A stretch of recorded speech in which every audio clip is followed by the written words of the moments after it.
नमस्कार भैया बहनों।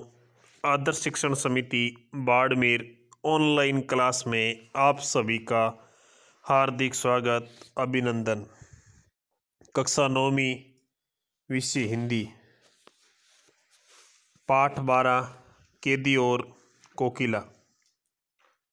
इससे पूर्व हमने लेखक परिचय और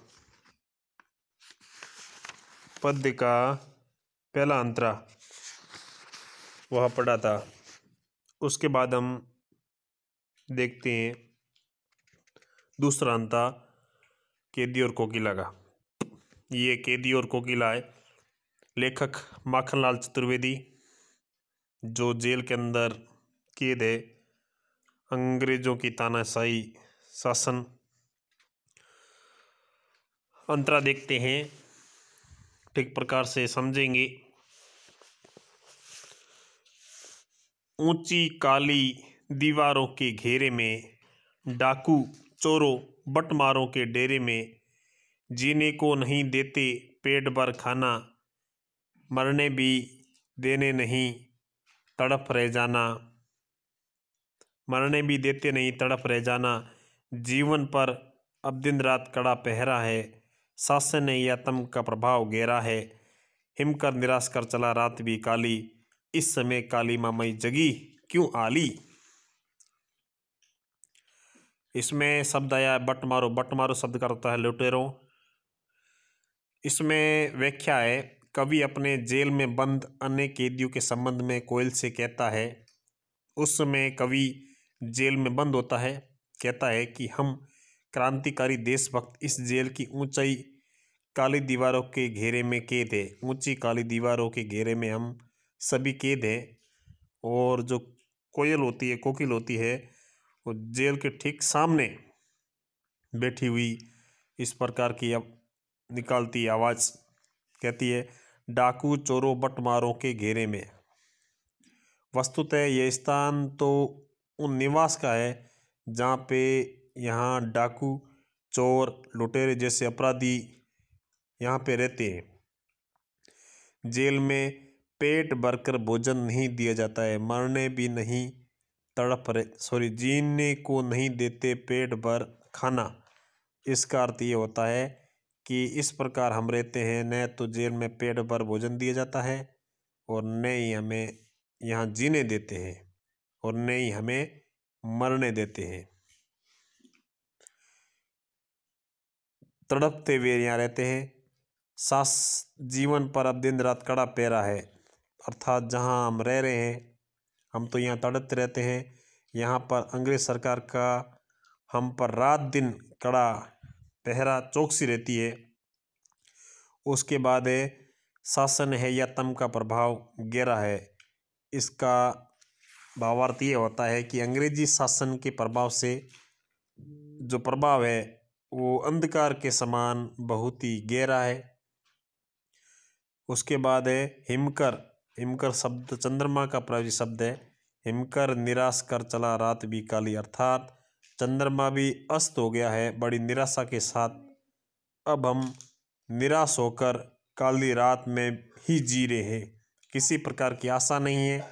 ऐसे में हे काली कोयल, तुम क्यों जाग रही हो? इस प्रकार की ध्वनि आप आवाज़ क्यों निकाल रही हो? ऐसा आपका क्या उद्देश्य है? कोकिल बोलो तो। उसके आगे देखते हम, कहते हैं क्यों हुक पड़ी वेदना बोझ वाली सी, कोकिल बोलो तो क्या लूटा मर्दुल वैभव की रखवाली सी। कोकिल बोलो तो क्या हुई बावड़ी अर्धरात्रि को चीखी, कोकिल बोलो तो किस दावानल की ज्वालाएं हैं देखी। कोकिल बोलो तो। हुक पड़ी शब्द का अर्थ होता है रो पड़ी।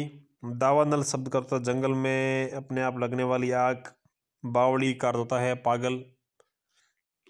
इस पद्यांश में कवि कहता है, माखनलाल चतुर्वेदी कोयल से पूछते हैं कि हे कोयल, तुम क्यों रो रही हो इस अंधेरी रात में? जब सारा संसार सो रहा है तो हम बड़ी भारी वेदना के साथ दर्द से क्यों रो रही हो? तुम मधुर वैभव को रखवाली करती सी कूकी हो तो बताओ कि असल में उस खजाने से तुमने क्या लूटा? तुम आधी रात को चीख रही हो, क्या पागल हो गई हो? तुम आधी रात को चीख रही हो, क्या पागल हो गई हो? या तुमने दावानल की तेज लपेटें उड़ती हुई देखी है? किस दावानल की ज्वालाएं तुमने देखी है? या तो तुमने आग देखी होगी कहीं लपेटें उड़ती हुई, इसी कारण से तुम चीख रही हो। हे कोयल, तुम अपने चीखने का तो कारण बताओ। इस प्रकार माखनलाल चतुर्वेदी अपनी आत्मा के माध्यम से कोयल से ही प्रश्न पूछकर शांत कर रहा है अपनी आत्मा को।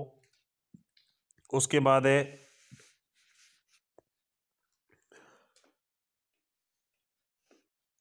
अर्धरात्रि को चीखी क्या देख न सकती जंजीरों का गहना? हथकड़ियाँ क्यों, ये ब्रिटिश राज का गहना। कोलू का चरक चूं जीवन की तान, गिट्टी पर अंगुलियों के लिखे गान। हूँ मोट खींचता लगा पेट पर जुआ, खाली करता हूँ ब्रिटिश अकड़ का कुआ। दिन में करुणा क्यों जगे रुलने वाली, इसलिए रात में गजब ढा रही आली। इस शांत समय में अंधकार को बेद रो रही क्यों हो, कोकिल बोलो तो। चुपचाप मधुर विद्रोह बीच इस भांति बो रही क्यों, कोकिल बोलो तो।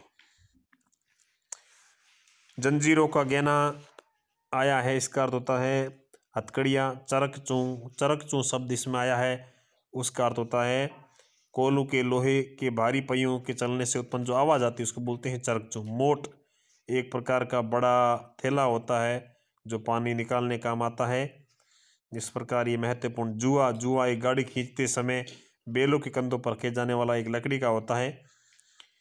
उसके बाद है विद्रोह बीज का अर्थ होता है स्वतंत्रता संग्राम के लिए ब्रिटिश विरोधी प्रखर भावना, उसको बोलते हैं विद्रोह बीज। अब इसका भावार्थ देखेंगे, लिखा हुआ है पूर्ण रूप से भावार्थ। अर्धरात्रि की चीखी क्या देख नहीं सकती जंजीरों का गहना। स्वतंत्रता आंदोलन में सक्रिय भाग लेने से कवि तथा अन्य क्रांतिकारी देशभक्तों को अंग्रेज सरकार ने जेलों में डाल दिया था और लेखक भी उसके अंदर कवि भी कैद था। उनके कठोर यातनाएं भी दी गई, फिर भी वे साहसपूर्ण सब कुछ सहन करते रहे। इसी संदर्भ में कवि कहता है कि अब इसका भावार्थ शुरू होता है।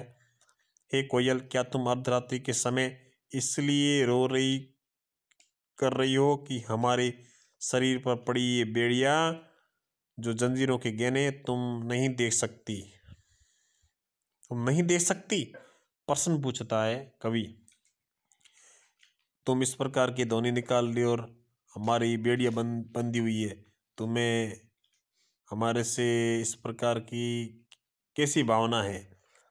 ये हम स्वाधीनता सेनानियों के लिए हथकड़ियाँ नहीं है, अपितु ये ब्रिटिश राज द्वारा दिए गए गहने, अर्थात इन हथकड़ियों व जंजीरों से हम क्रांतिकारियों की शोभा बढ़ रही है।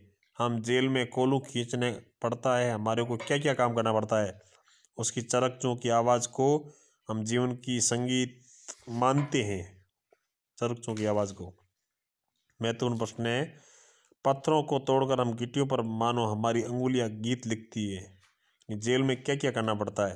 पत्थरों को तोड़ना पड़ता है, चरकचों का बेल खींचना पड़ता है, जेल में पेट पर जुआ बांधकर मोट या चरस को खींचता हूँ, ये भी काम करना पड़ता है, और कुएं में से पानी निकालता हूँ। कुएं से पानी निकालते समय हम ब्रिटिश राज के अहंकारी के कुएं को खाली कर रहे हैं, इस प्रकार की भावना होती है मन में। हे कोयल, तुम्हें पता है कि दिन में हम क्रांतिकारी को घोर यातनाएं दी जाती है, उस समय अंग्रेजों से किसी करुणा की आशा नहीं की जा सकती। इसी कारण तुम दिन की अपेक्षा आधी रात में कुक कर अति आश्चर्यजनक कार्य कर रही हो, अर्थात हमारे गांव पर तुम मलहम लगाने काम कर रही हो, हमारी से ईर्ष्या काम कर रही हो, ईर्ष्या कर रही हो। तुमने ये उचित समय चुना है। हे कोयल, अगर ये बात नहीं है, इस अर्धरात्रि के शांत समय में अंधकार को चीरती हुई क्यों करुणा कर्दन कर रही हो? हे कोयल, तुम्हें पीड़ा हो रही है, तुम इस तरह करुणामयी कूक के द्वारा हमारे हृदय में चुपचाप क्रांति और विद्रोह के बीच क्यों बो रही हो? क्यों इस तरह स्वाधीनता संघर्ष की चुप चुप तैयारी में संलग्न हो रही हो? कोयल, तुम कुछ तो बताओ। ये शब्दार्थ है पीछे जो मैंने बताए थे। उसके बाद प्रश्न है कुछ, कवि कोयल से क्या प्रश्न करता है? इस प्रकार ये एक प्रश्न है, इसका उत्तर हम कह सकते हैं कवि कोयल से प्रश्न करता है कि असमय अर्थात रात में जाग कर क्यों रो रही हो, इसका क्या कारण है? ये इसका उत्तर हो सकता है। जेल में कवि के साथ कैसा व्यवहार किया जाता है, इसका भी उत्तर हम सब लिख सकते हैं, क्योंकि मैंने ये जो पाठ पढ़ाया है। उसके बाद तीसरा प्रश्न है, ब्रिटिश सकड़ का कुआं कौन खाली कर रहे थे?